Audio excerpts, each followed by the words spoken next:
आणखीन सिंधू नदीमधला 80% पाणी पाकिस्तानमध्ये भेटतो आणि 20% पाणी भारतामध्ये भेटतो. बरोबर. आणखी सिंधू नदीची लांबी किती आहे? 7 मे 2025 रोजी हल्ला केला भारताने. त्या हल्ल्याचं नाव काय होतं?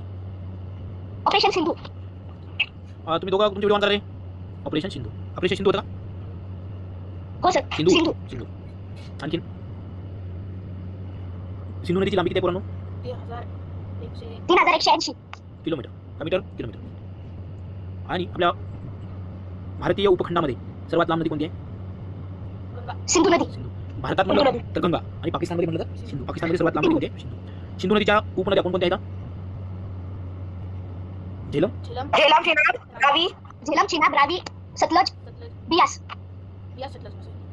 झेलम, चिनाब, रावी, बियास, सतलज. म्हणजे वरून आहे, असं वरतून आहे. वरतून बघितलं तर सर्वात वरती कोणती नदी आहे? झेलम. त्याच्यावरती सिंधू आहे. झेलम. त्याच्या खाली कोणती आहे? चिनाब.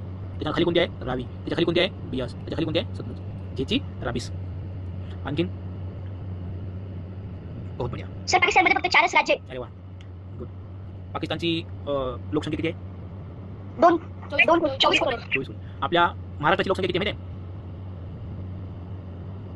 11,23,00,000. म्हणजे आपल्या महाराष्ट्राची डबलच लोकसंख्या आहे तिथे. आणि याची लोकसंख्या